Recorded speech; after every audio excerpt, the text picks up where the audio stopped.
Hello everyone. So, I just thought I would trying to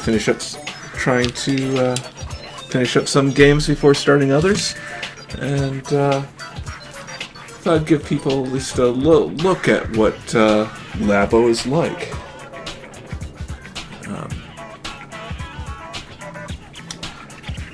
I know a lot. It's one of those things that I feel like it's a lot of people talked about it and seen it, but not many people get to actually see how it's constructed or what the various bits of it work and what makes it interesting, what makes it worth spending whatever amount on just a bunch of cardboard.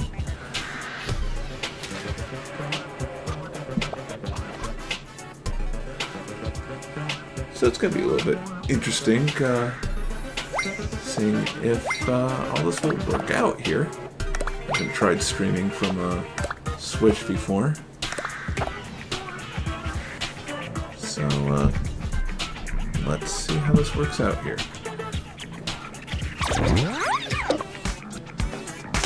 So the first thing that was done was building the goggles themselves, which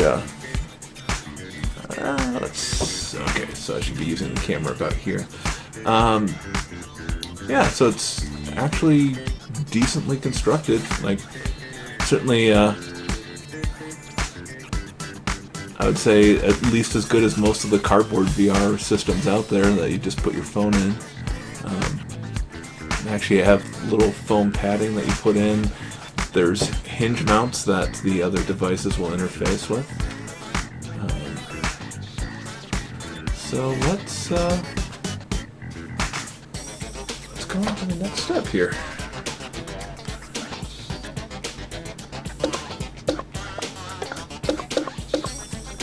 We've done the camera and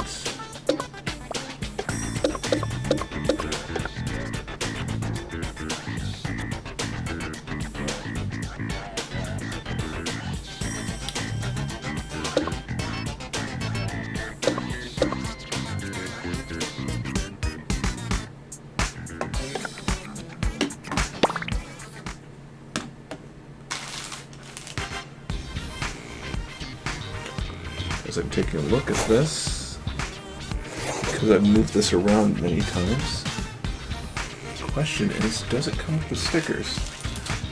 Or it comes with the stickers. Do I have those right now? So there's also things like the rubber bands and the hinge pieces.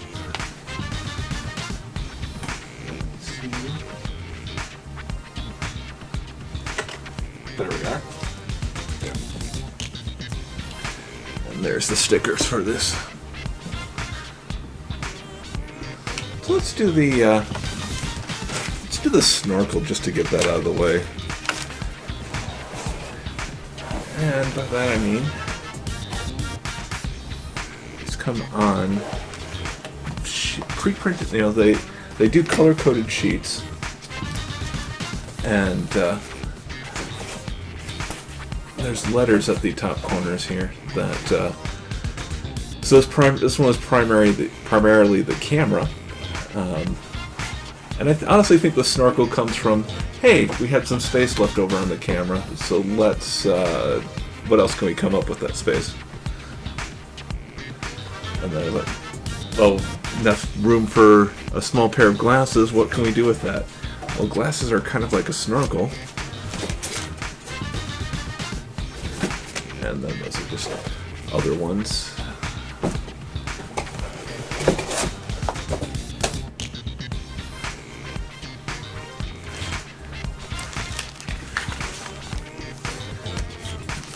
tell it's going to be a little bit of work keeping track of where all this stuff is. So.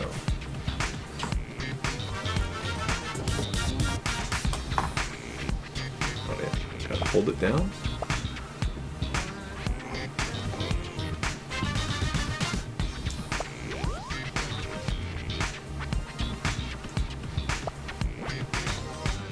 Oh, interesting. So these are going to interact with the camera.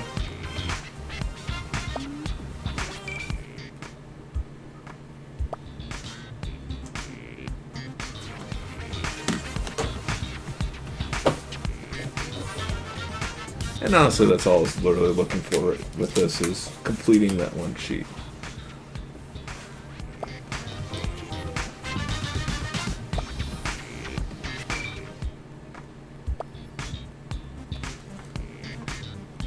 I could probably turn the game down a little bit.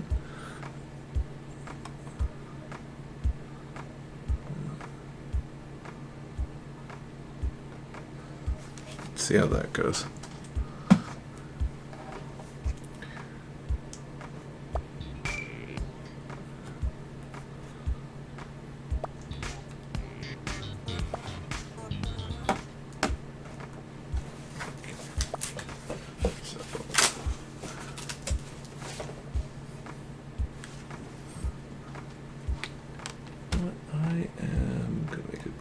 Adjustment in the video here.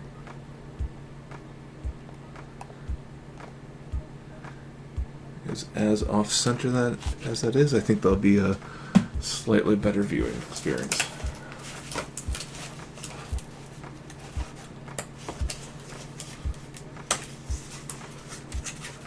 You have to be careful with some of the little edges here. Certainly those parts get a little bit more delicate.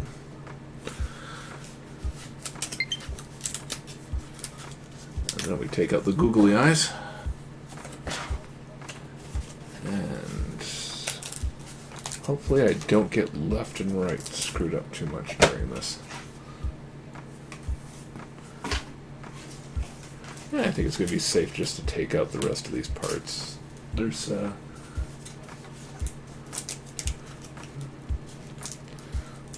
they're labeled left and right, so I don't think we have to worry about getting lost on which one's which.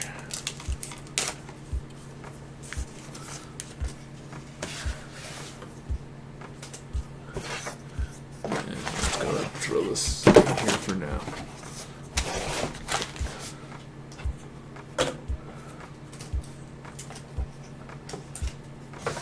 Okay. We got that. And we got that.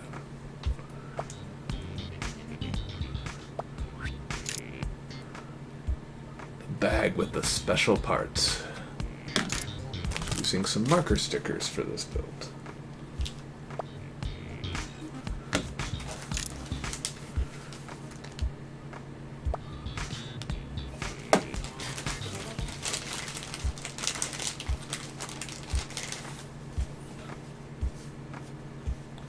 So in this particular case, some of these have been used. These were 6 little squares that were used to interact with one of the sensors on the camera device. Or is that the windmill? I forget which one that got used with. Holes. I did not even notice the holes.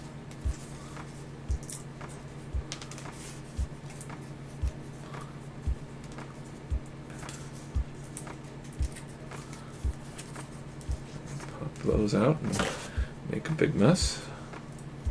It's not a glitter mess, but small bits of cardboard are starter glitter in some ways. I think this is just going to tell us take one out. The marker stickers to use. The marker stickers to use are these big round ones. Woohoo! There are 6 of them. It's like they knew in advance. Spooky.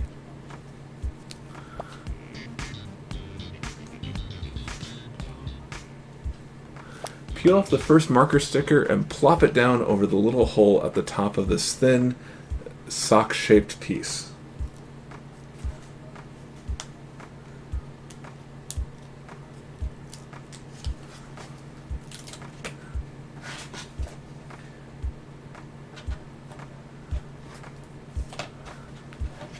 Okay, there's one infrared tag.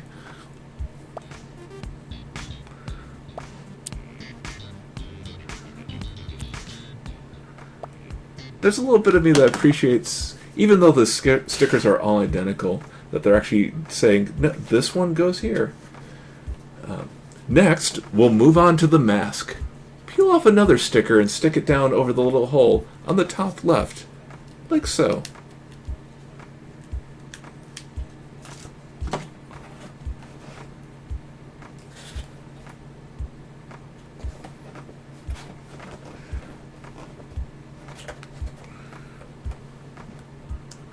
Okay, so no choice paralysis. Moving along, stick the third sticker down over the little hole in the middle of the mask.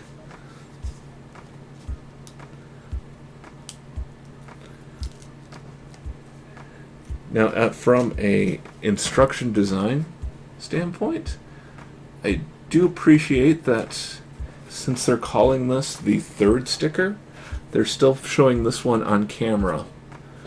On screen, so that it's clear that even though it's the second one on this piece, it's the third sticker you've used.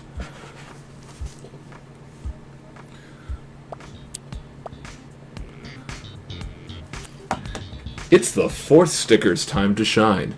Make us proud, little sticker.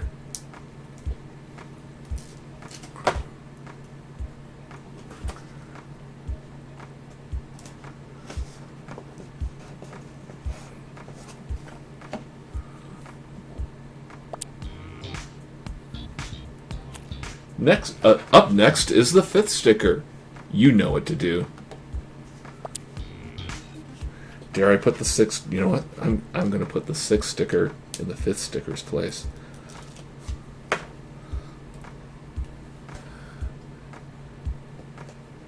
And chaos shall reign.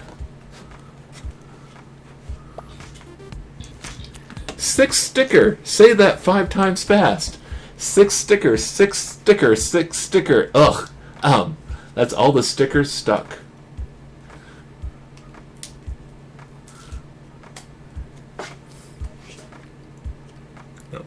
Now the funny thing is, it's easy. It's relatively easy for me to say that reading it.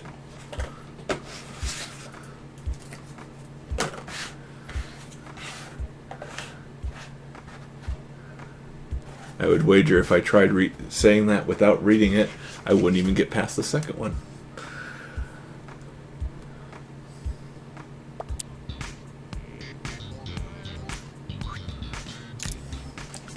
Alright. So we are done with the stickers for now. Done with the 6 stickers, 6 stickers, 6 stickers, 6 stickers, 6 stickers, 6 stickers.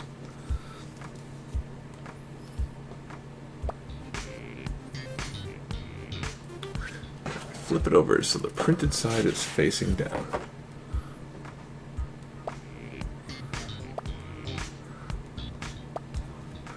Fold along the fold lines so these 2 little tabs, on these 2 little tabs, and leave them standing up. They'll help the mask sit nice and snug on your nose.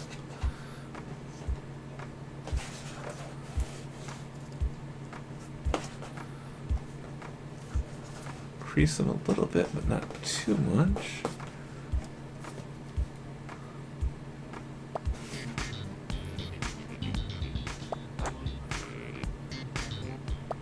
Now fold up the sticky outie bit on the right side of the mask and leave it at an angle.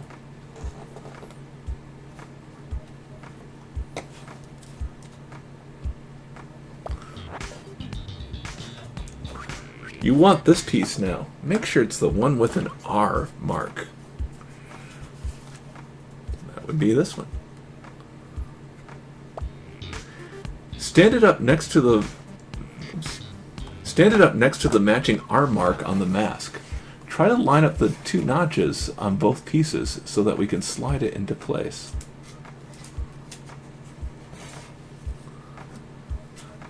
So that's going to hook in there, like that, kind of color matching there, and then hook in there, and I believe that's what it's going to look like. All ready? All set? Now slide! Make sure both notches go all the way in. Ta-da! This part sits on top of your ear and helps keep the snorkel from falling off. On a pair of glasses, we'd call it a temple.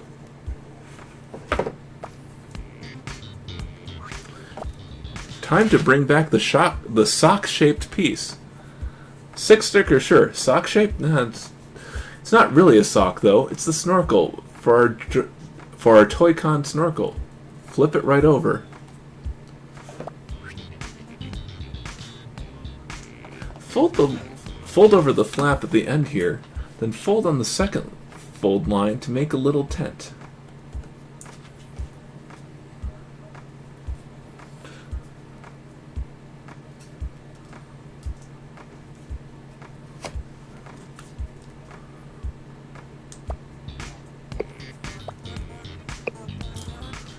So it's a tent like that.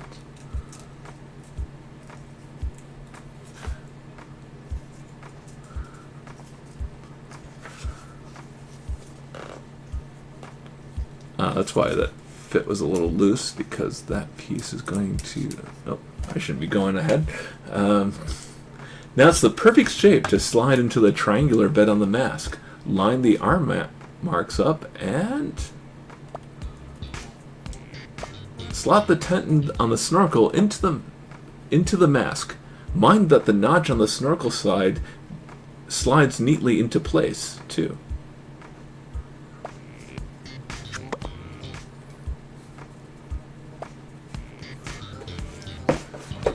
The Toy-Con snorkel has an actual snorkel now.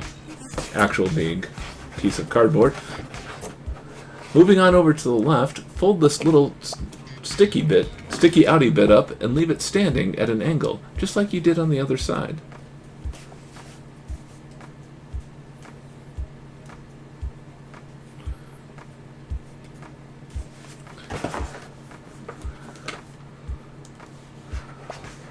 You'll be needing the second temple piece now. It's got an L mark on it. Stand the temple up and line up with the L mark. Line the L mark up with the one on the mask. Just the same way we did before. Slide the temple in until both notches are neatly locking together. The mask is almost done, but don't go putting it on your face just yet. There's one more piece waiting for us. Don't tell me you forgot about this little guy. He's very important. Flip him over so that the printed side is facing down. Fold the piece up along the two fold lines to make another little tent. So we're going to get a locking piece on this side too. Much more careful, as it wants to fold on the notch opposed to the crease.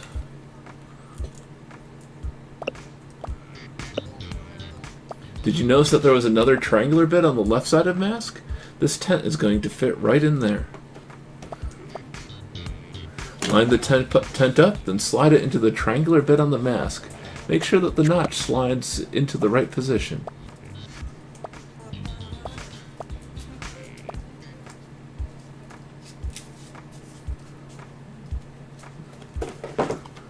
Not much to do now. Just lift the snorkel up so that it look like it would if you were wearing it. We've got ourselves a complete snorkel. Why don't you go ahead and try it on? Our residently helper mannequin, Hedley McHeadington, is going to give ours a try. Ooh, it suits you, Hedley. Blue is really your color.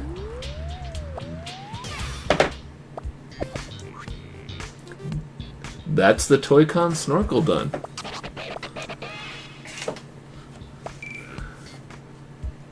You'll need to run an equipment check before you take your new snorkel for a spin. Why don't you take a break, then dive right in?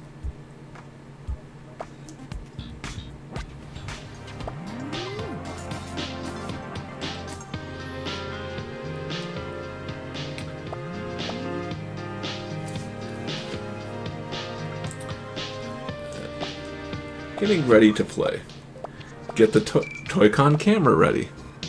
So we're not going to do all of this because I have no idea how I could go about streaming this footage feed and doing this at the same time. The only way I can really think of it is 2 copies of the game maybe or something. I don't know, but I can at least show how this would assemble.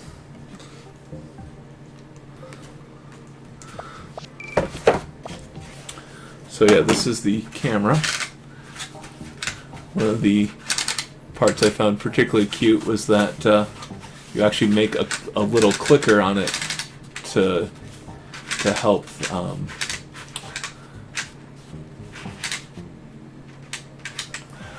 assist in the rotation.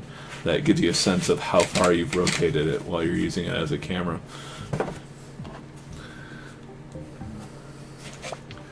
And you can see lighting's not great here. Yeah.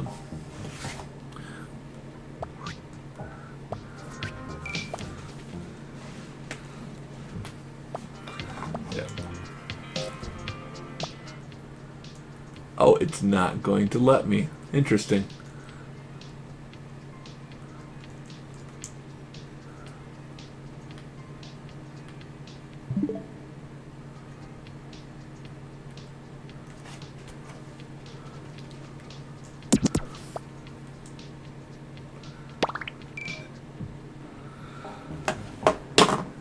Okay, so what the main way this works is that not that Joy-Con, this Joy-Con. This Joy-Con has an infrared sensor on it, and that goes in the front here,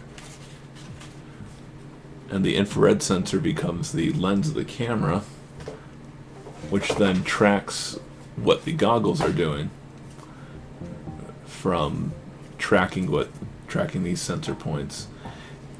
It's letting you it's using the distance between them. It knows exactly the size of this, and so by reading the distance between them, it knows how far away it is from the lens, and it also knows where its position is in any type of axis.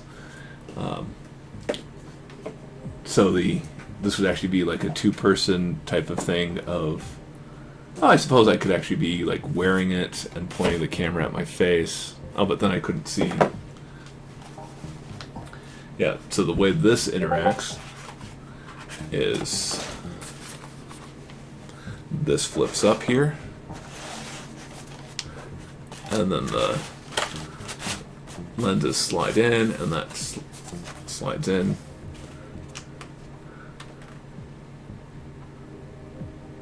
Yeah, so whoever's watching the switch screen is pointing it at the snorkel lenses and getting a cute little AR VR type of thing. What really makes the Labo stuff interesting to me is that after you go through the built-in system, there's a lot of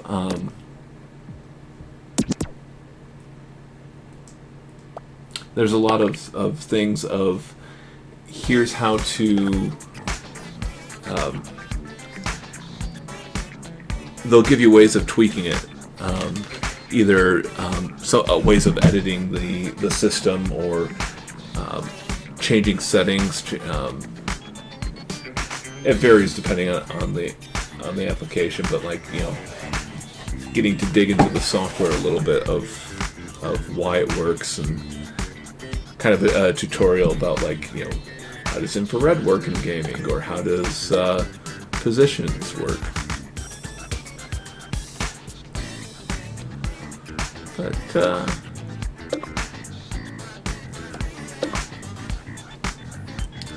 what do we want to do? We can wind pedal.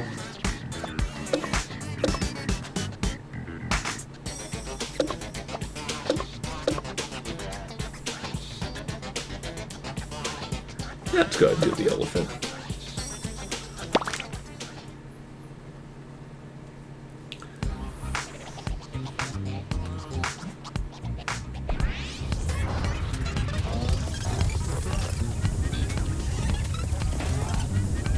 So, there's a quick rundown of the elephant. Everyone got that? Good.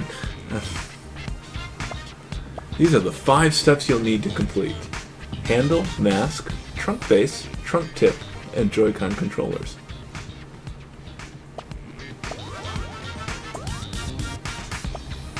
Step 1. Making the handle.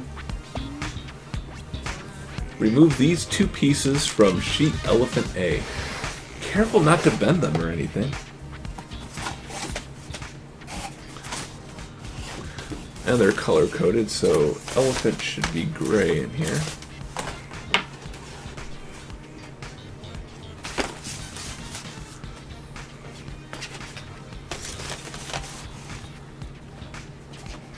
We'll go take all the elephants and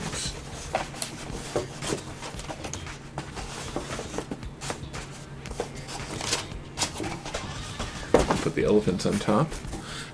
And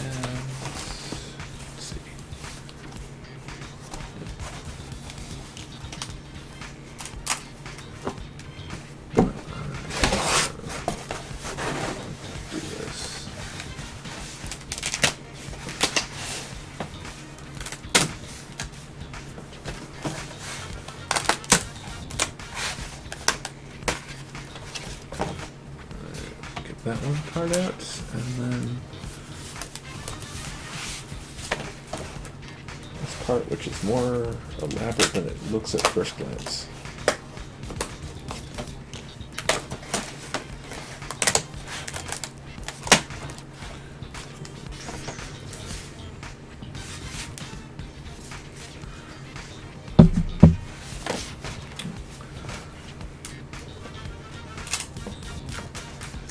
Time to get all the divots out of there.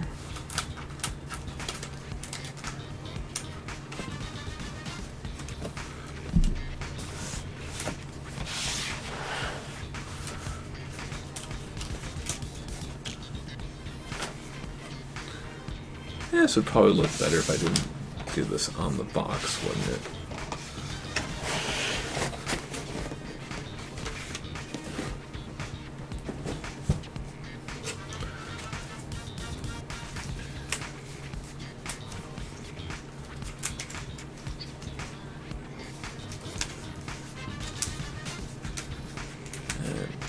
All these little bits out.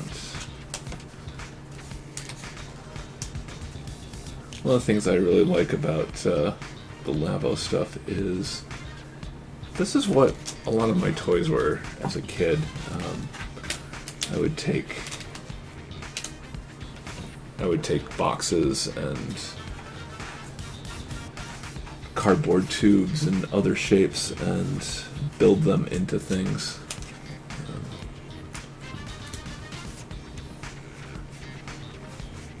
I don't know, thinking about it, I don't know why I was like settled on that as a form, as a medium, but it was plentiful and easy to work with, I guess. Cardboard and tape, and could do a lot of stuff with it.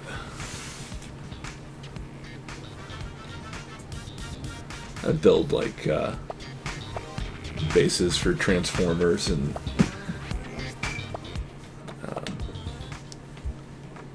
various things like that.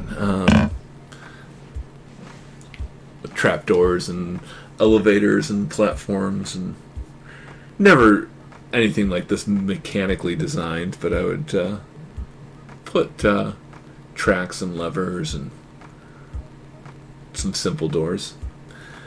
Don't forget, if you have any trouble, you can use the back and forward buttons to check how everything fits together. Make sure the piece is the right way up. Note which side has printing on it. Are you ready to build the Toy-Con with the incredible extending trunk? Well, first we'll make a handle to hold it with.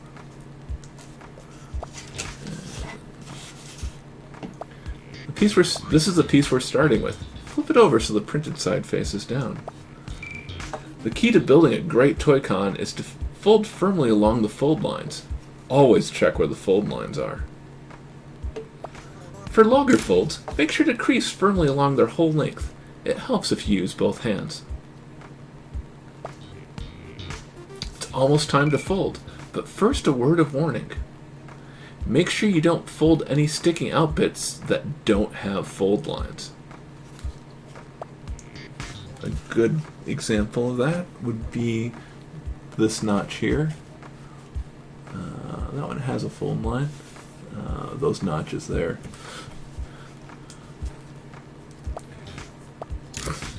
The parts marked in red are the bits you mustn't fold.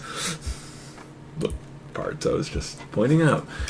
You'll see there are no fold lines on them, so be careful. Okay, now it really is time to start folding. Go ahead and crease this big fold first.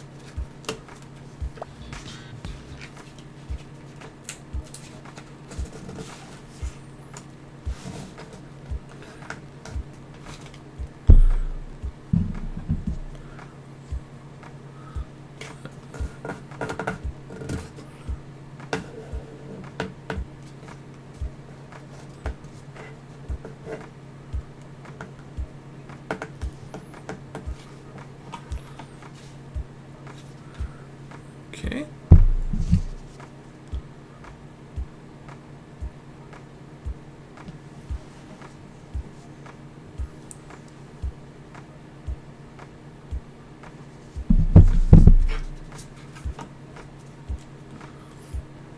Oh yeah, one of the other things you can do is you can rotate the design around to see what it looks like if you need to see it at another angle. Illustrating creasing it. You'll need to lift the piece up a bit to crease the next one. That's to avoid folding the little flap in the middle.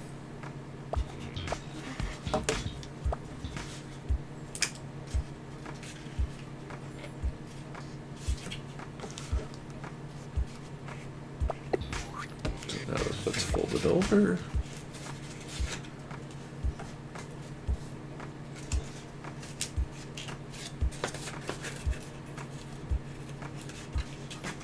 I'm going to use the edge here because I don't like the way that little tab interacts.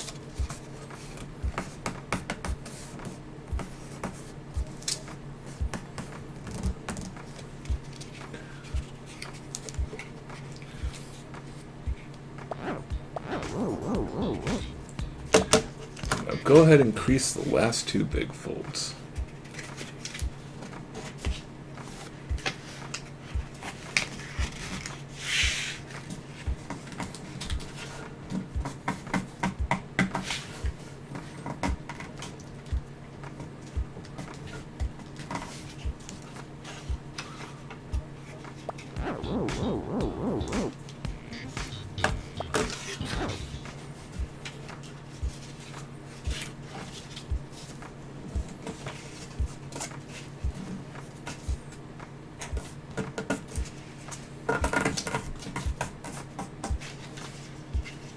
Now, is this a pleasant sound, hearing the sound of creasing cardboard on wood?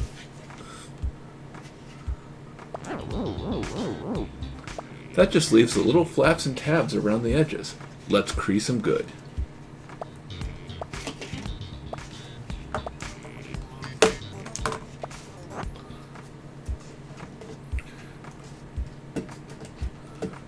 I can tell this is going to lock into that little panel to form a small box. Are they going to tell us? Okay, yeah. Fold both of those right now.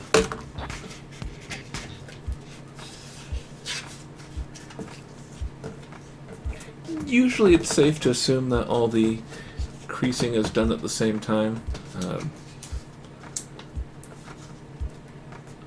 I can imagine a situation where it's needs to crease around something, so you wouldn't want to do it until that moment, but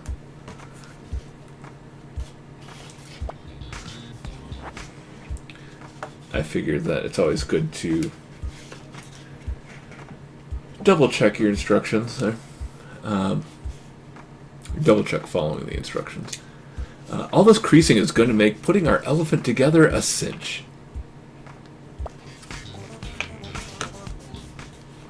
Yeah, helps you from... If this is like my 15th elephant I was doing, I might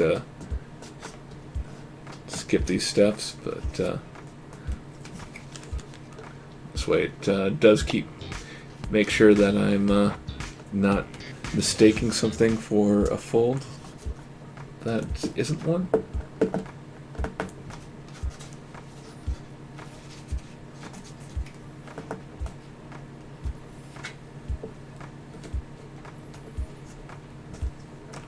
Sometimes a little tricky creasing one with that much of a cutout.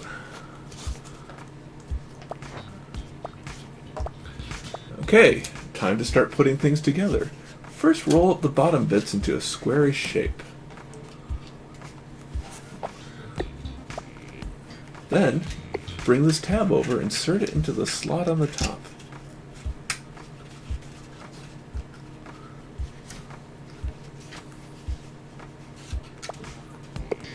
So the better you crease it, the more that this side holds together just from that tab and opposed to being pulling away. Like you can see, there's just a bit of an angle there. That's mainly caused from, as I was creasing it, actually did enough pressure on this side so that it bent it a little bit. But that's going to be good enough here.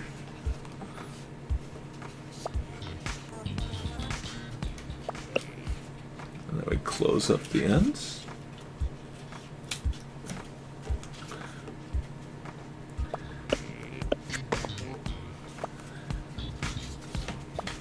Oh, we close up the ends already here. Let's see if I can get that little pop sound on the microphone.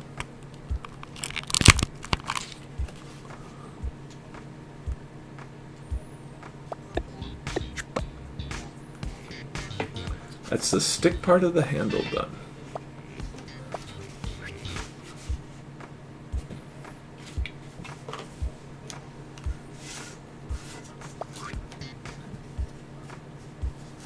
Next we need this piece. Looks kind of like a face, doesn't it? Go ahead and flip it over.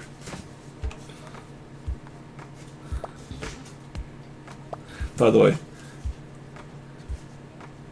something that whoever designed these seemed particularly good at, making the pieces look slightly like the thing you're making. Doesn't just look like a face, it kind of looks like an elephant. Ooh, that's a lot of folds. Better get creasing.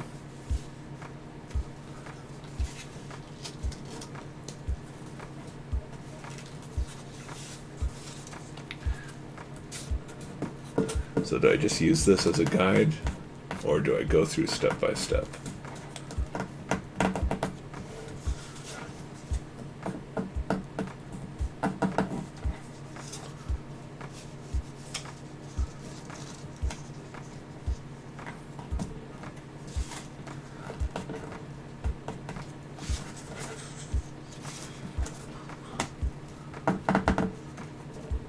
It does make me wonder how much I could get away with here. But I'm also terrified of just wrecking it completely.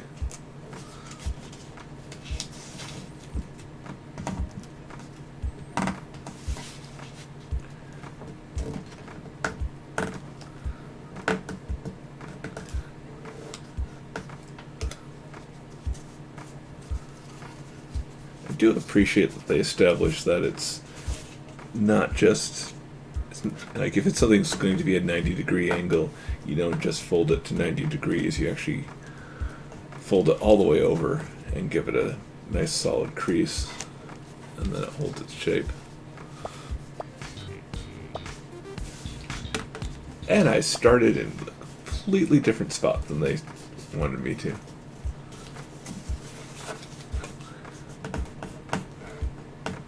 Crease, crease, crease. Crease coming to Broadway. I guess that'd be crease 3.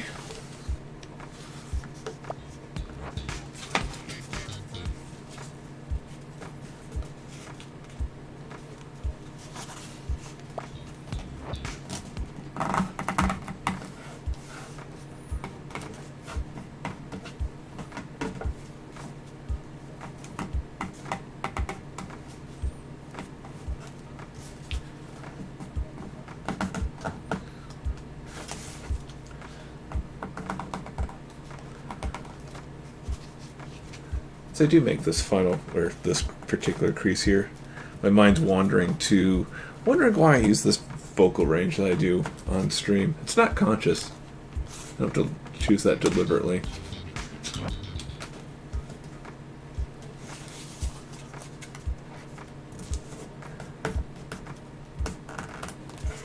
It's certainly not the voice I, associate with, oh, I need to project. I mean,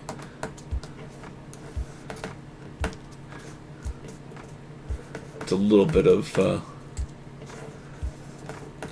of my need to be quiet voice, which is interesting in itself.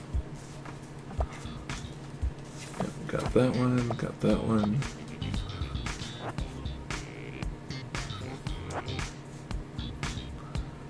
Those, and those up. Yep, they even call these ears. Last but not least, these diagonal ears up at the top. Crease and crease.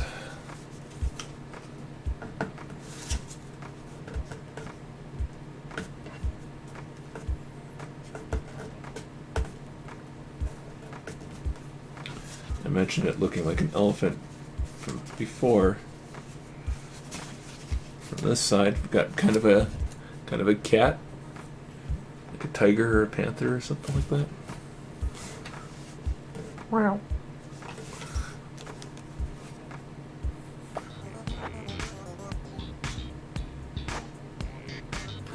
Now, let's combine this piece with the stick we just built. We built the stick? Make sure the side with the open slot is on the top. Okay, so that and that. Rotate that around. Line them up as shown on screen. It's always a good idea to check against the screen to make sure things look right.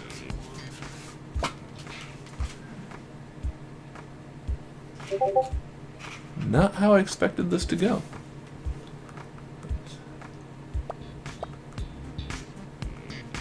Now fold up this section at the end and stand it straight up.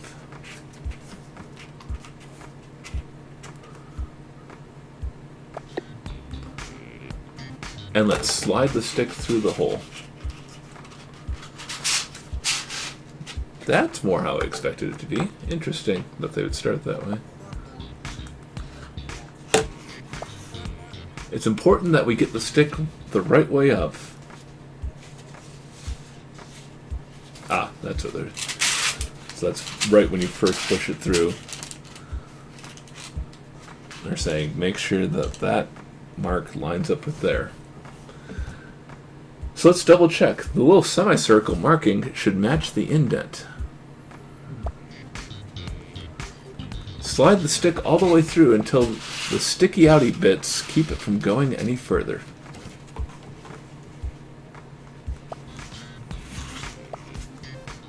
That's these bits here. Now we can slide this tab into the slot on the top of the stick and lock it in place.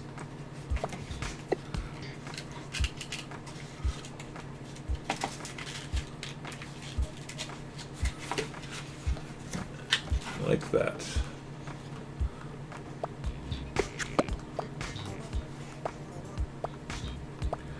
Let's lock it from the other side too. It might be a little bit tricky, but it'll help everything feel nice and secure. Fold those around like that.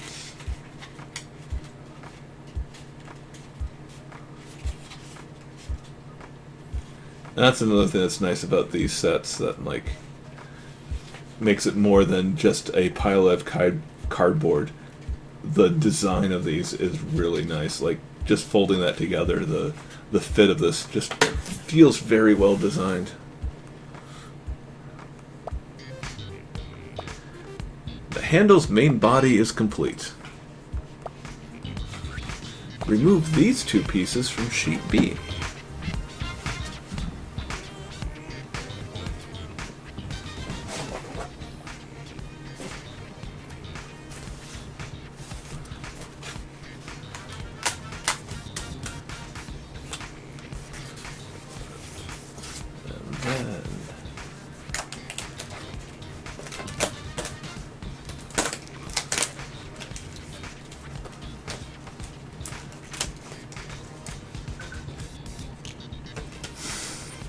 Hey, Marshadi.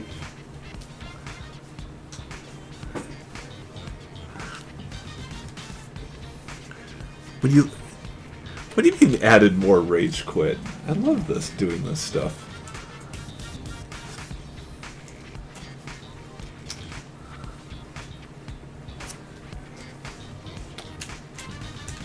Actually, you might not know about. I'm just realizing you might not know about my origami.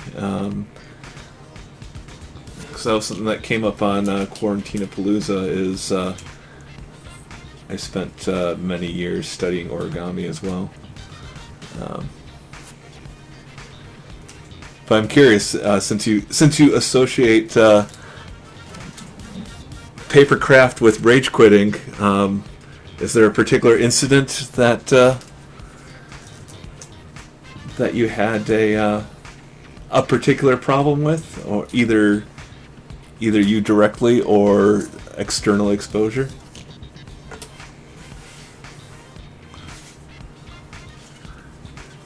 And a Seabird too. Welcome.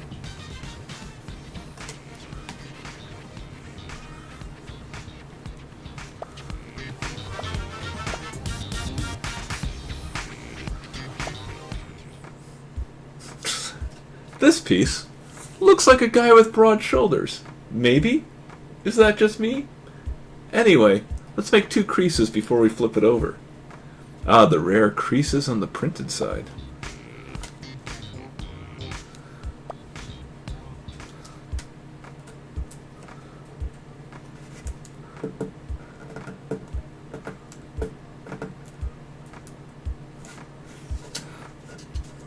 So how's the layout working for you? Is the screen too small, just the right size?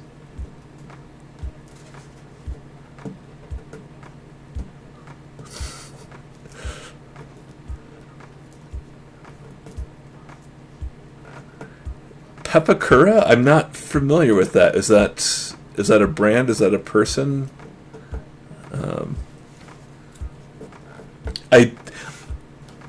I've gone through many origami books, so I absolutely understand what you mean by the designer being both a friend and an enemy. I'm just curious what Pepakura is.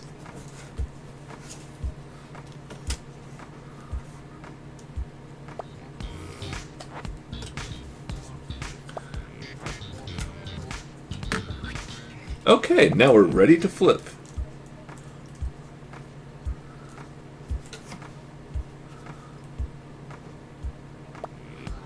Let's do the rest of the creases from this side.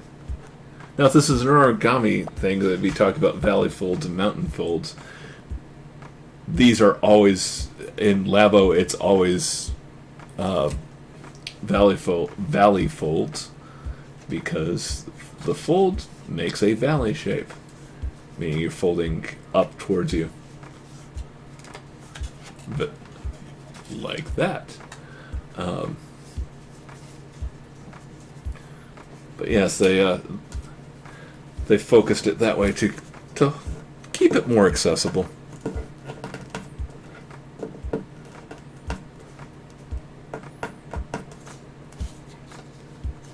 Oh, I bet I'm doing these in the wrong order again. Yep. Bring his shoulder right around, and fold the little tab too.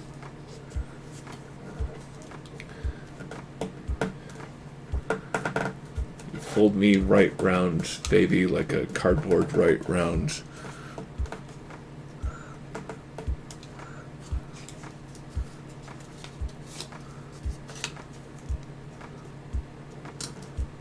Oh, so like a polygon extraction, like a, as he thinks of a metaphor that probably has very little meaning to most people.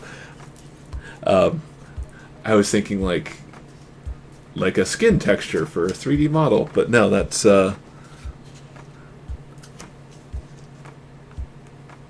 pretty much what you just said.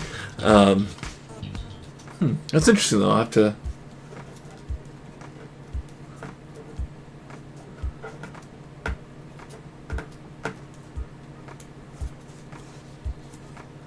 Oh, good, and the camera flicker is back. That's very frustrating. That is...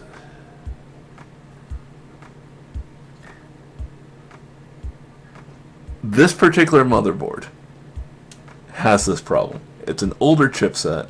It's like one of the early USB 3 ones. It's not that there's no upgrade drivers. Occasionally it goes away. Logitech says it's actually a voltage problem, so maybe it's a sign of a failure coming? I don't know. But yeah, this camera only has this problem with this computer. I should probably just redesign the way I do this.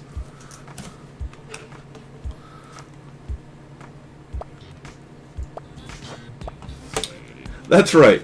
Give his shoulders a good massage.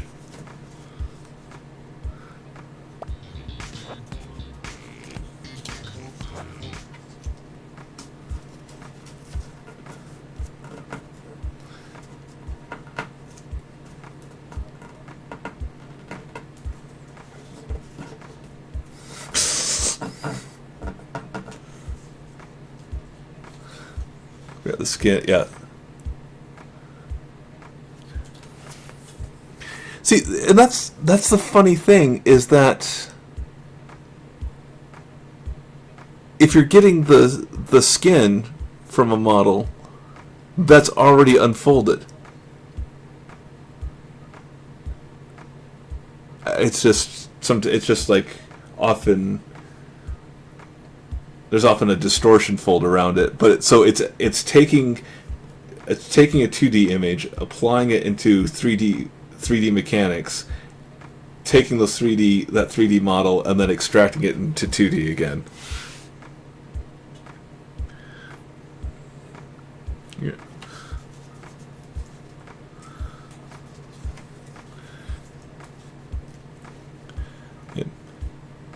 Yeah. And I know what you mean by it unfolds everything, but I choose to believe that what is actually happening is it unfolds everything, as in the entire universe, so that you're sitting there with the definition of the cosmos cast about in front of you and deciding which parts of this have meaning, which are important.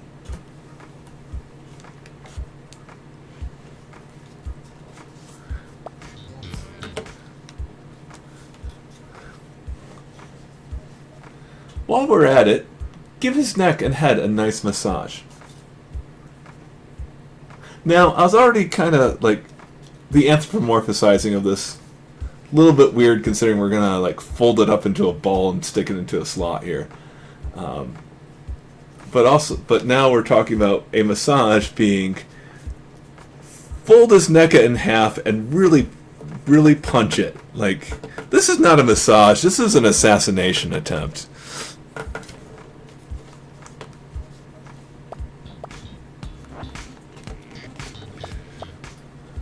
And then crush his head. Actually, this is not a crushing the head. This is a pinching the face.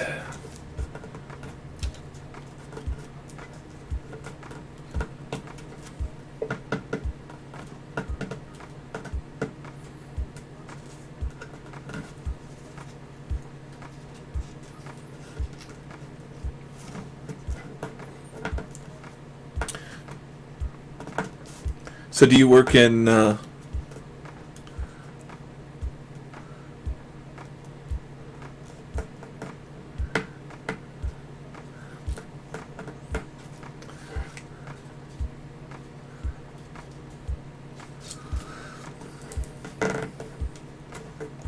yeah, so yeah.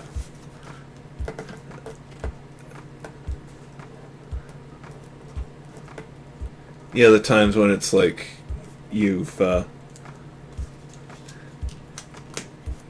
finished that final one and realize you're missing the model's almost finished and you realize, oh, nope, that part should have been on there and now I just have this open gap.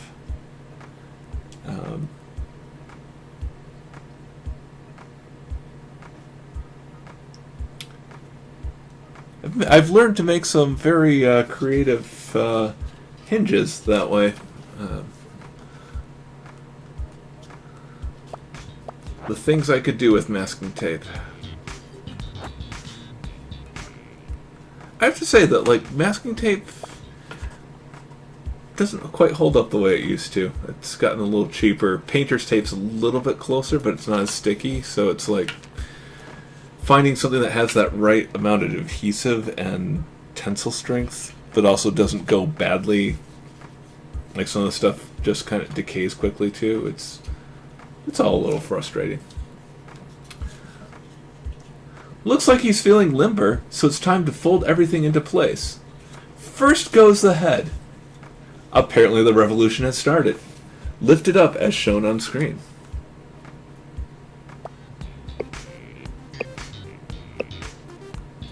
Spin around. Now lock it in place with this tab on the side. This tab, you mean the thing we just called a shoulder earlier? Wait a minute, is this Metroid?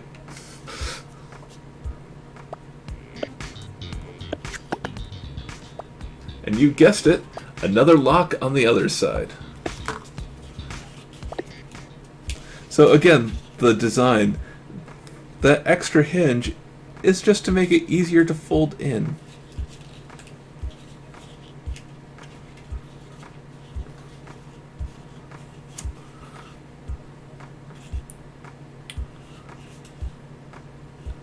So at this point, I instantly see that the next piece is actually the locking tab for this part after that fits in.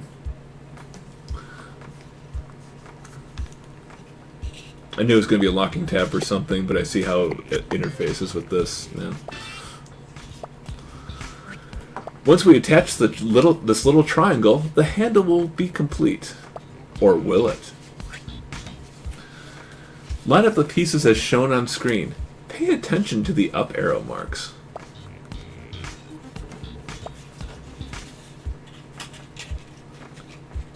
Just fit that in like that.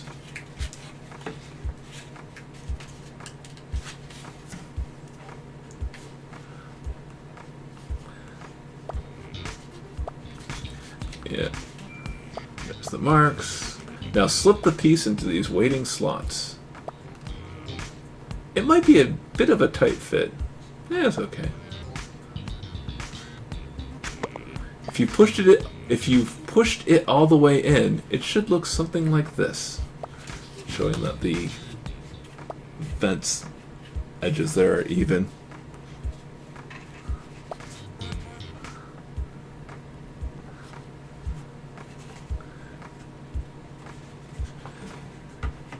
Is that are we at the developing brouhaha phase, or the bringing it to Siebert to fix the mess that has been made? digging out the muck or trying to hold back the hurricane.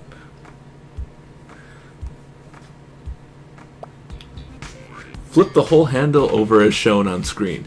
It's so close to being finished. The final touch we need is this stopper. I'm sure it's going to do a fine job.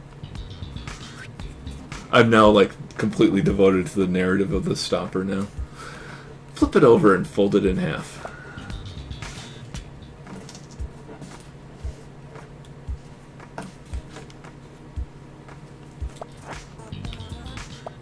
Take a look inside this big hole. Can you see the slots shown on screen?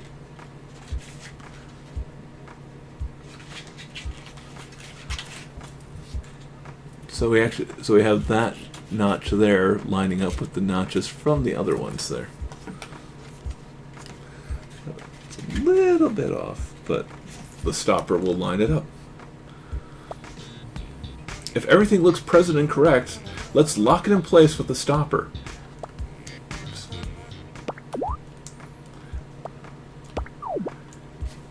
It might be a little bit stiff, but push it in all the way.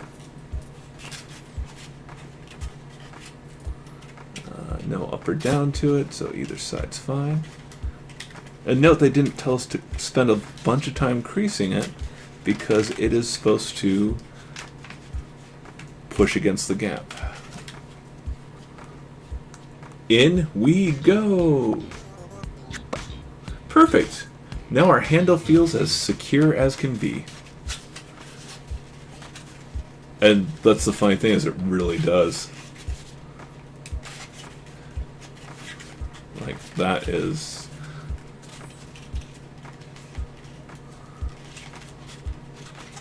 I've built furniture that doesn't feel that secure. The handle is complete. Wondering if this is really going to be an elephant? Don't worry, you'll see soon enough.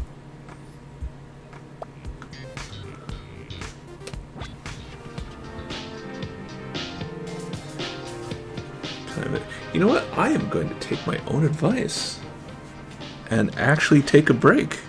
Just a short one. But, just a little bit to step away here.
I do apologize. Let's try that again without muting.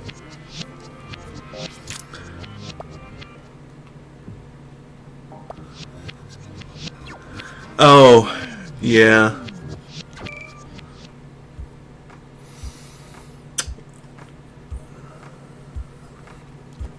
I really feel you there, Siebert.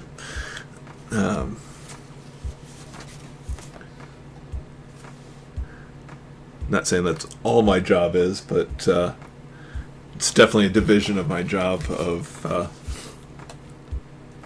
stepping in when things go wrong. Wondering if this is really going to be an elephant? Don't worry, you'll see soon enough. Making the mask. Make sure you've got the plastic bag with the special parts inside. We'll be using some of those later. Foreshadowing in a game like this? Is this technically environmental storytelling? Probably not, because we got direct dialogue. Remove these two pieces from sheet C. See? The bottom one looks like an elephant's face. And as I was saying before, with the mute on the microphone, is that I see the elephant in here, but right now, before I punch it out of the sheet, looks very koala to me.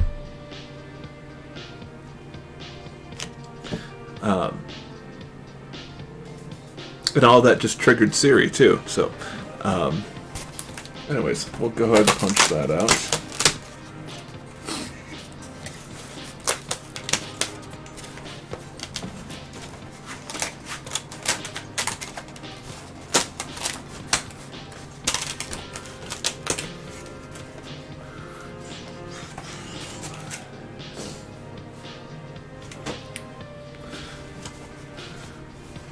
Yes,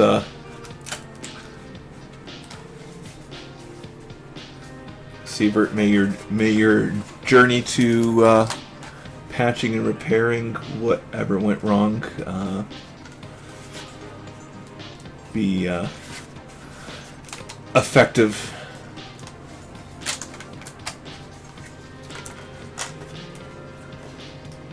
And best of tidings to you.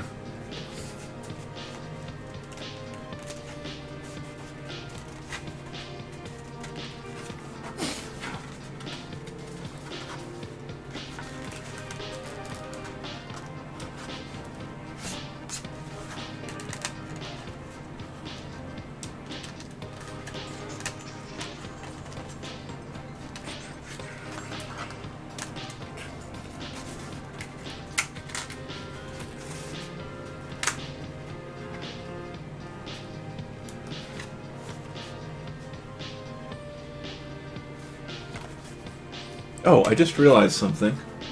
This was before you were here. Because it goes over the face, technically blue eyeshadow? I don't know. I'll let you be the judge of that.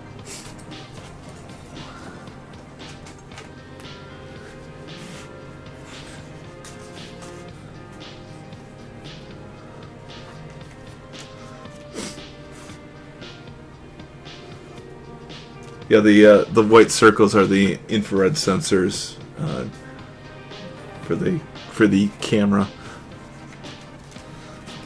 It's officially a snorkel mask, but modifications could definitely be made.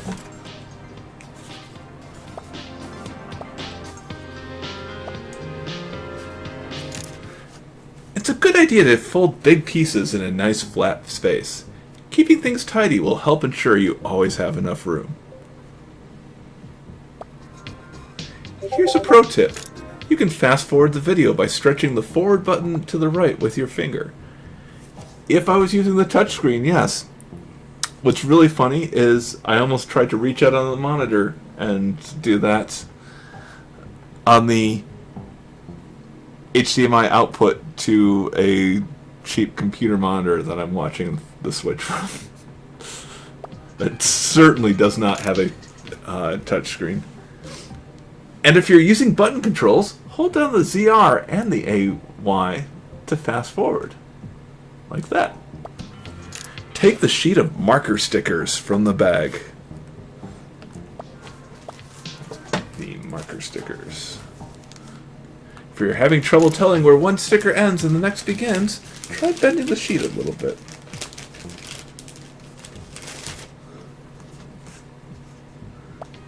This is the part of the sheet we'll be using for the Toy-Con elephant.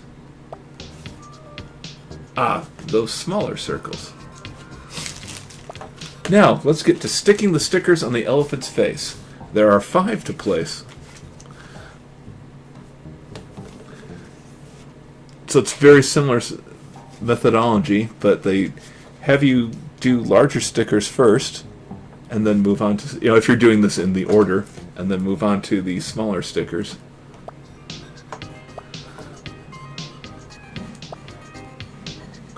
It's these little circular stickers we want to use for this part. Watch carefully to make sure to get their positions right. Peel off the first sticker and stick it down. It's going to cover the first of these 5 holes.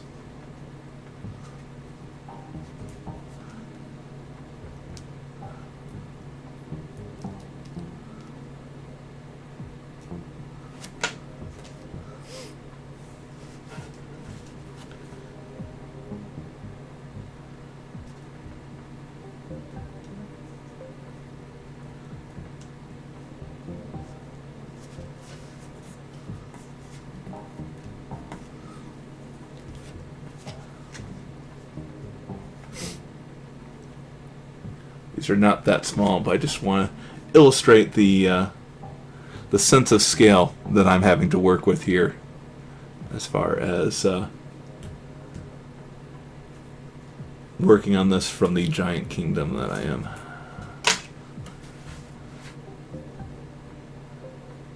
I might have to get on the beanstalk later and leave.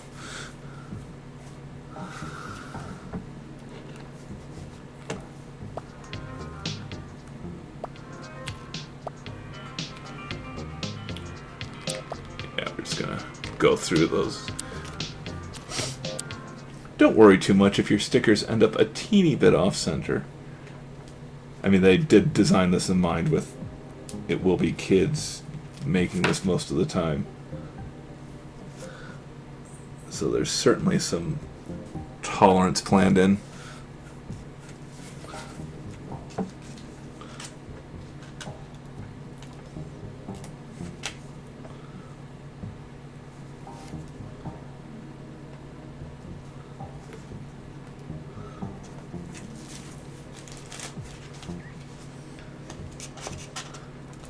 Although, I know personally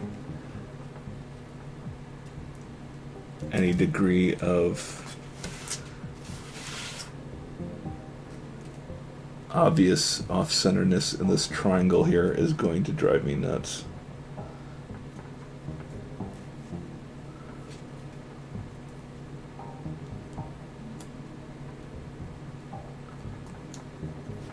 Don't want to try too many times or else the sticker will just end up falling off. Not happy with that, but good enough.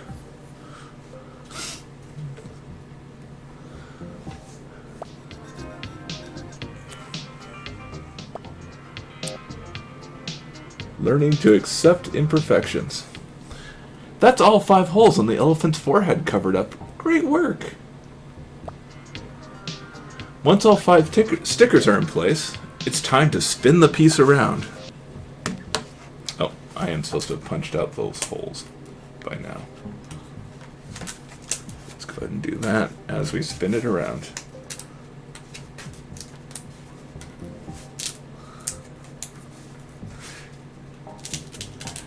Yeah, I wonder how many more people would have bought this stuff if they're like cardboard and stickers.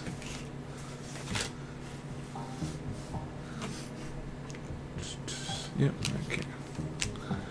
Let's give the elephant ears a fold. Wow, folding on the colored side again.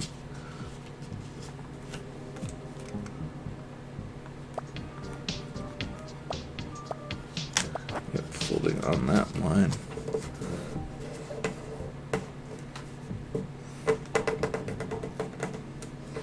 Crease.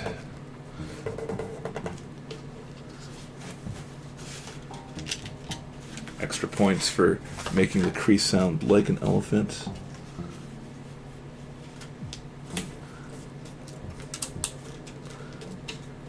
I feel like making an elephant sound is something I should be good at. Never gotten it. Never felt like I've even gotten it in the ballpark.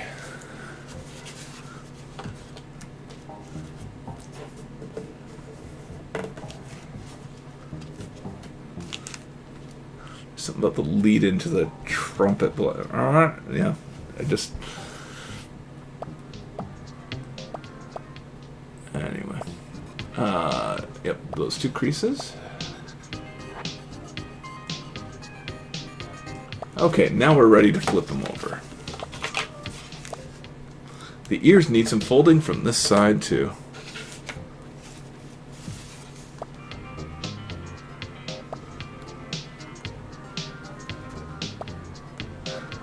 Three folds to make on this side. Crease, crease, crease.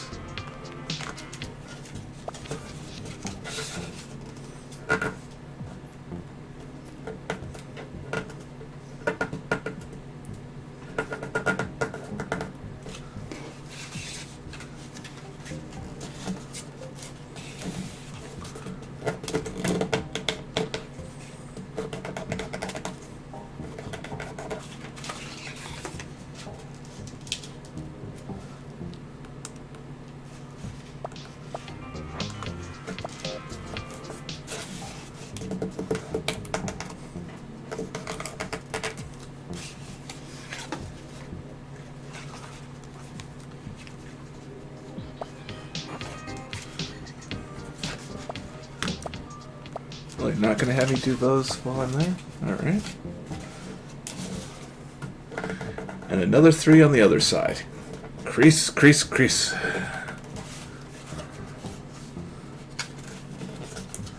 Again, crease, crease, crease. Keep doing it until it says perfect.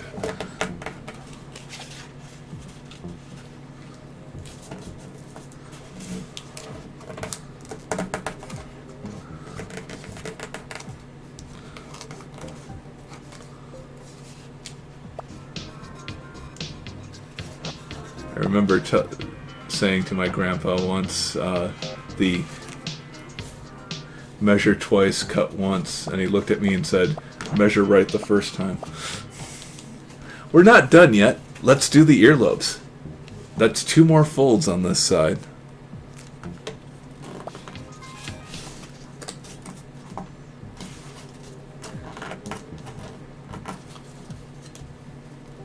And that wasn't intended to be mean.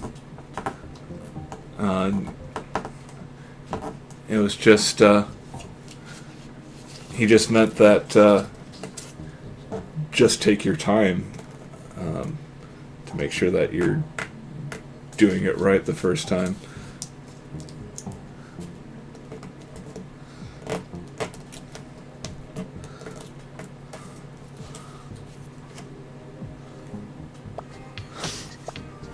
And another two folds on this side. Elephants love a good ear massage. Finally, let's fold his little cheek flaps. Crease and crease.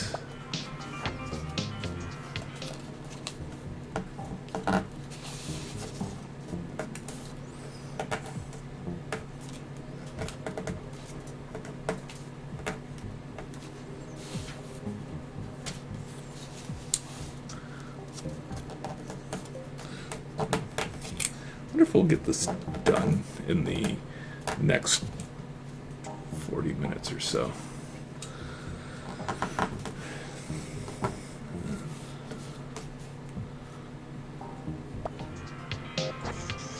That's all the creasing our elephant's face needs.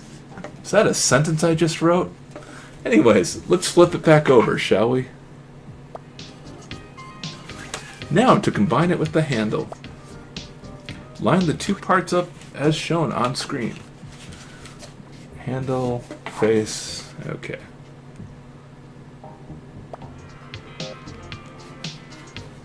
And get the elephant's face ready to dock. Another wild sentence. The up mark should point towards the opening in the flashing red bit. So like that? Or is it going to be like that? Let's find out. Slide it inside just the way the up mark shows. Okay, so it's like that. Now watch carefully, because this next part is a little weird. You want to push the face piece down over the triangular bit. Oh, this is exactly what I was just doing, wasn't it? Until it stands straight up.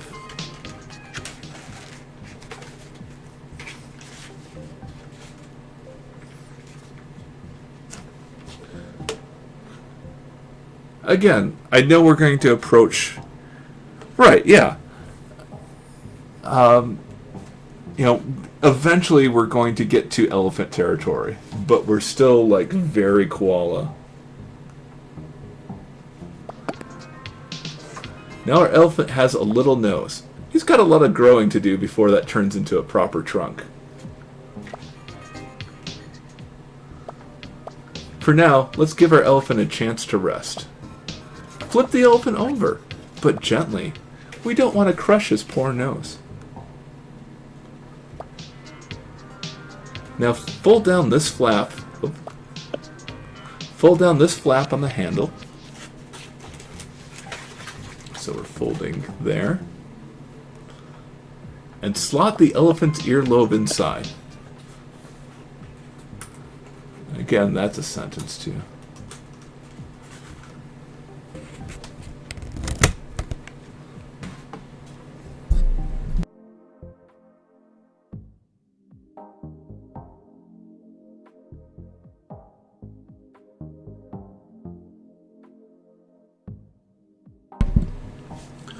Nah, managed to get the mute button before the cough. Yay me.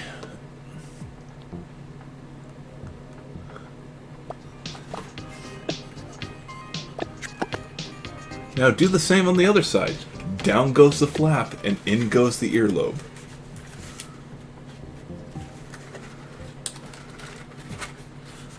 I'll give you that sound again here.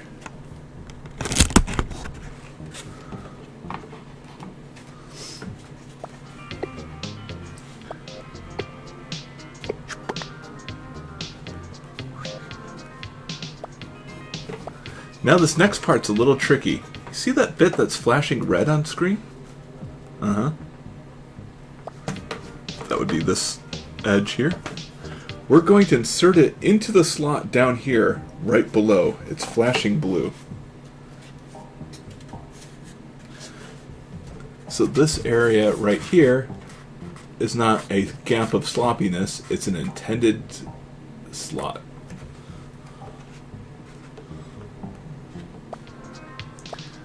First, fold it here in the middle. Then, following the creases we've already made, bend it back on itself. That bit at the end will be tight, but push it through.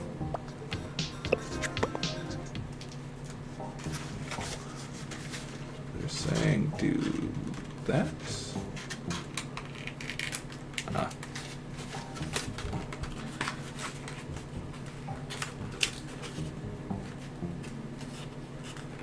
Okay, so that's not supposed to, that little tab doesn't fit into anything. It just, that tab sits there and then the bottom edge drops into that. Push it all the way and the end bit should snap nicely into the waiting slot. Compare yours to what's on screen. It's important that you've got this part right. I mean, doesn't look wrong.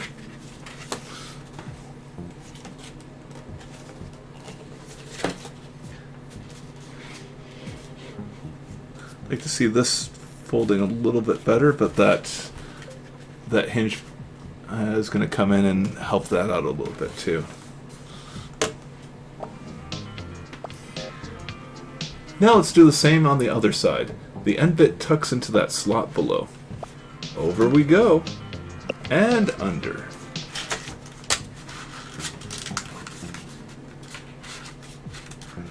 Yep, that's fitting in there.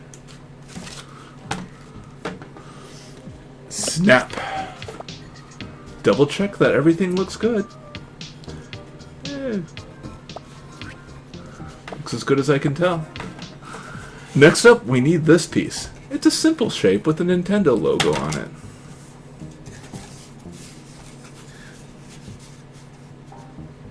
Although it kind of looks like Samus's ship from the first Metroid. This is the platform. I forget if that ship had a name. Anyway. Go ahead and flip it over. The folds are simple too.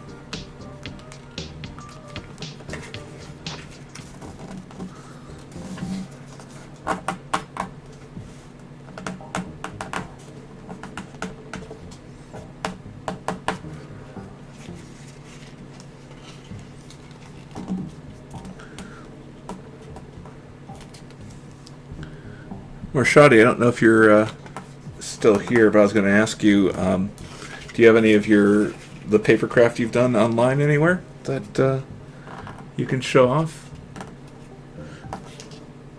I feel like maybe you've posted in the Discord on that, in Super Dylan's Discord.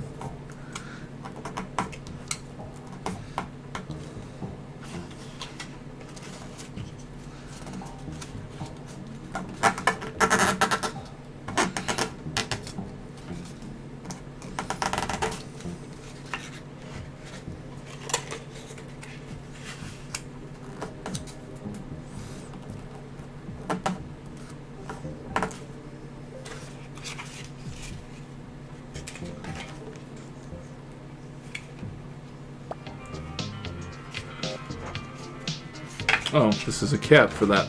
Cute. Oh, crease? Crease.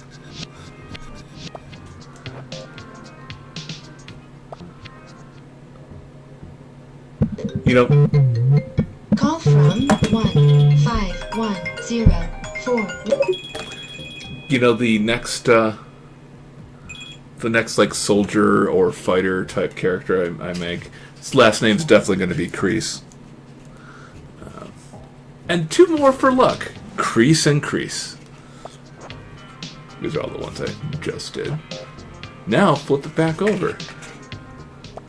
The piece we just creased is going to form a cover for the handle.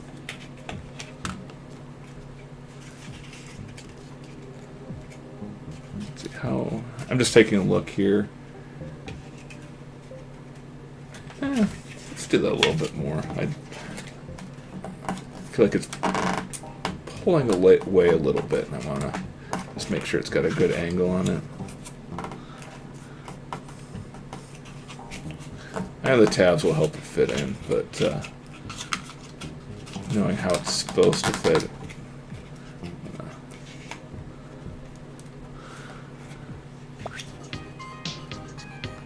Fold these tabs down into position. Yep.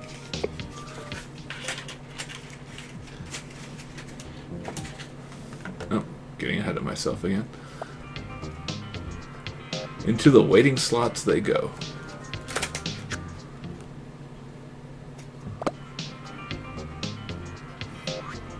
Now let's look at the other side. We're going to close up the sides of these handles, but don't forget to tuck these little flaps away inside. So they're not tusks, or tusk adjacent.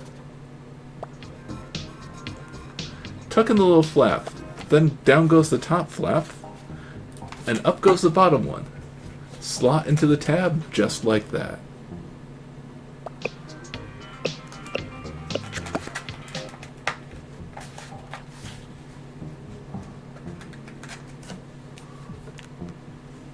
And same on the opposite side. Little flap, top flap, bottom flap slot. the new hit of the summer there. Now the handle's all covered up. And I lost the chat on that call.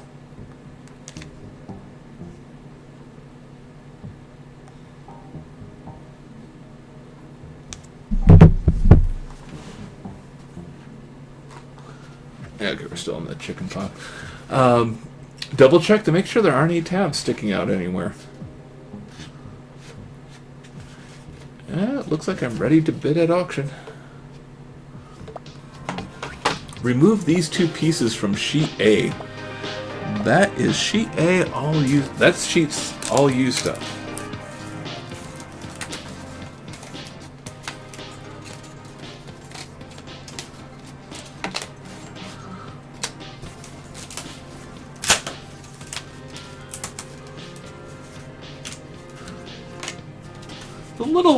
The little extra bits put in here.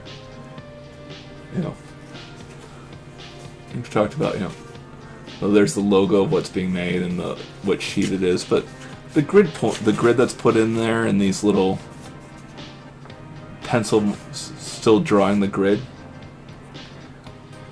I wouldn't be surprised to find out that these little pencils are some type of quality control check. Like if this grid doesn't look right, then they know that the print job wasn't done well, or something like that. You know, the brown M&M's kind of factor.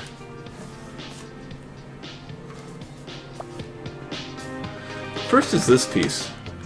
Give the tab in the middle a good fold. Is there anything to punch out here? No? Okay.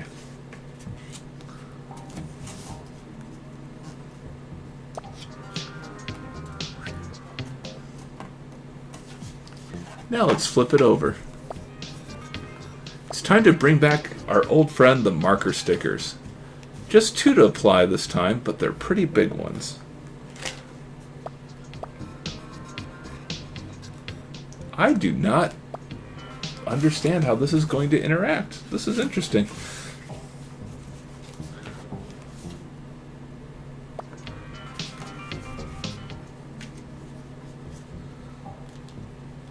Line up the first square sticker with the left-hand edges of the piece. Then down it goes.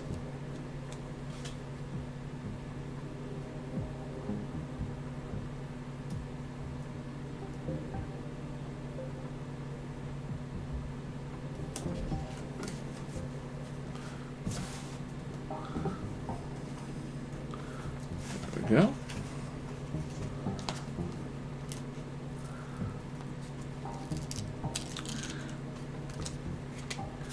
What? It touched too early? I was gonna say, Siebert, what would make sense? The instructions there, or something else? I just lost the thread of what you were talking about. Oh, the grid thing, yeah. Yeah, I don't know. It's kind of the thing of like, a lot of these things are not done out of accident. And I got a little bit of dust in there, but I think that'll be fine. It's kind of too late to do anything about it now.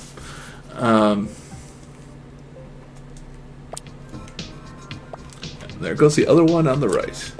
Now we're done with the marker stickers for now, so put any that are left over in the bag and store them in the box.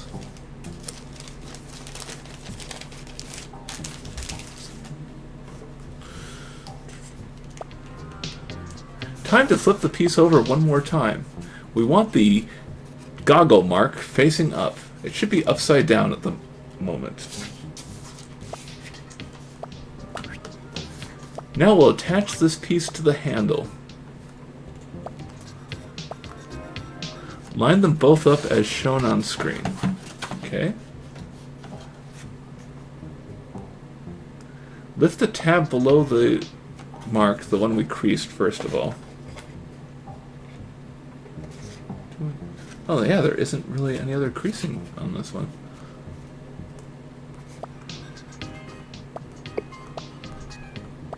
Now we're going to slide these two tabs into the weighting slots in the handle. They should fit right in.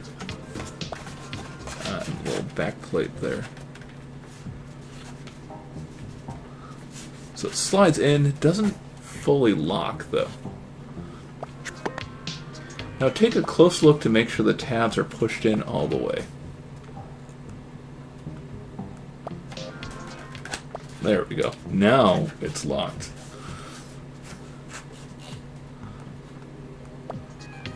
Take a look at the sides to make sure that these tabs are tucked away as well. Yep. And I'd say that the edge matches the offset edge that they're showing us on screen as well.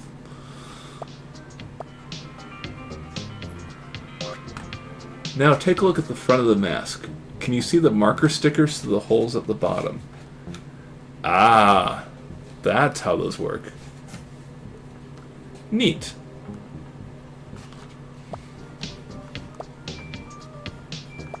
If everything looks fine, lie the mask back down.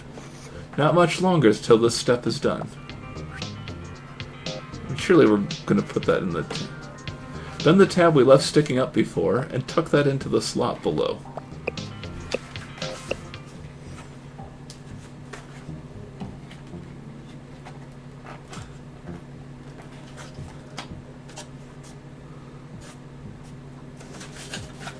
Yeah.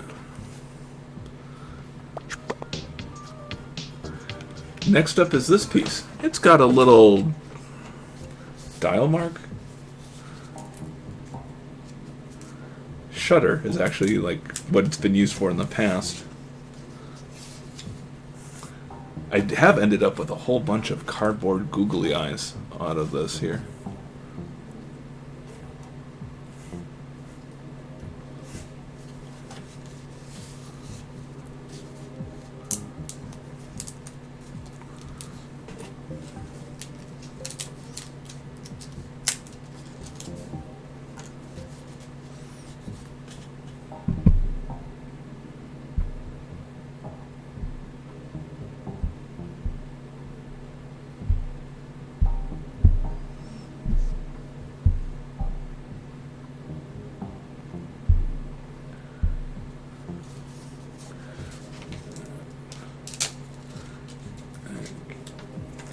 Those pieces out. Okay. First, flip it over. Give the flaps at both ends a good crease.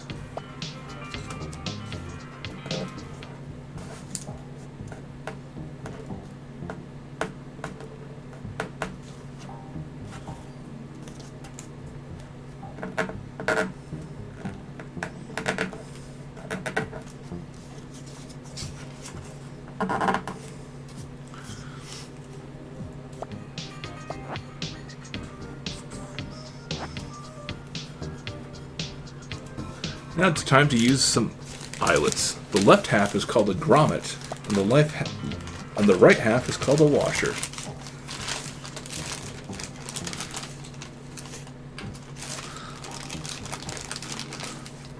These are very fun to work with, too. Get 2 sets of yellow eyelets out of the bag. They're the ones with the longer grommets. Take the first grommet and slide it through the hole on the mask from the inside. That's where we're going to thread it. Okay. I'm going to go ahead and skip ahead here.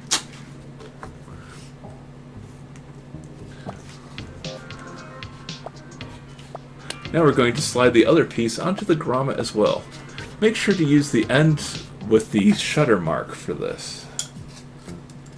So make sure it goes on the right side. That is something I'd very likely mess up without confirming all of this.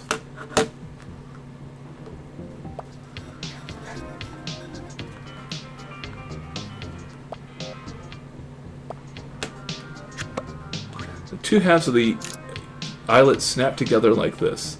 The flat part of the washer goes towards the grommet. So it's easier to feel than see, but there is a curvature to the piece that is quite obvious when you pick it up. Well, if you know to look for it, it's quite obvious. If you're just kind of randomly doing stuff, you might not notice.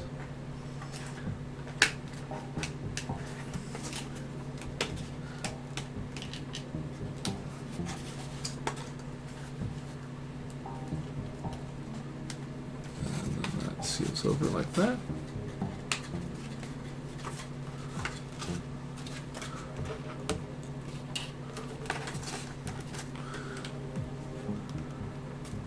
Snap the washer straight onto the grommet from the outside of the mask. It should lock in place. If you snap a washer on wrong, ask a grown-up to help you get it off. A thin coin should do the trick. Now bring this long piece around. No need to bend it all the way just yet. First we need to insert the second grommet. Slide it through from the inside of the mask.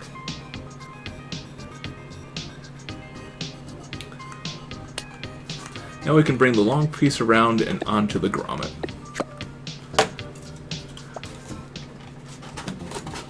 Bring it on the top, bring that through, snap the washer on top, all locked down.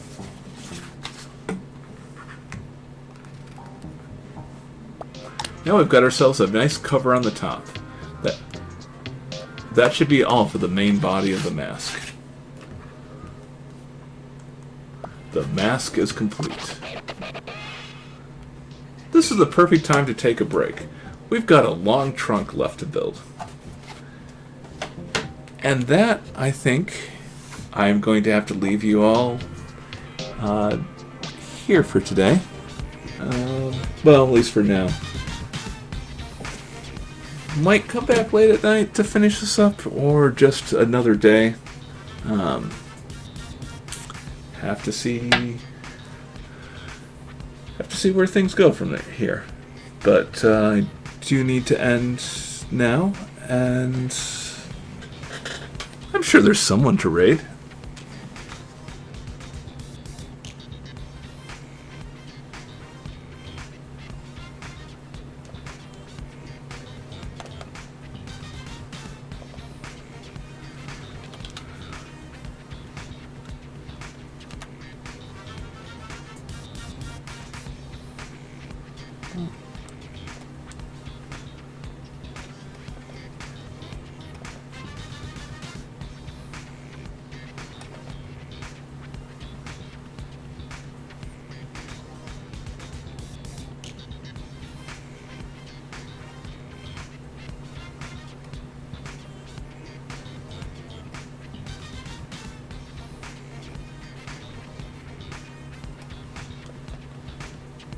What am I doing right now?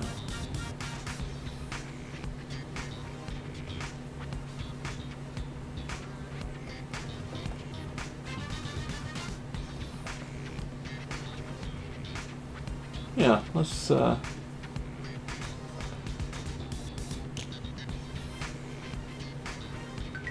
send you over to Flintlock here.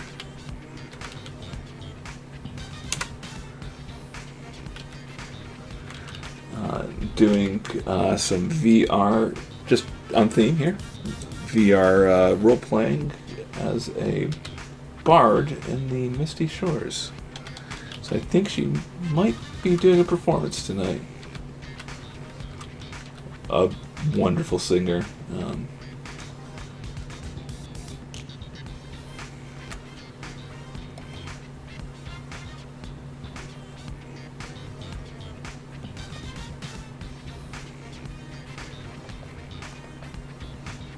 Alright. Thank you everyone for coming by, and till next time.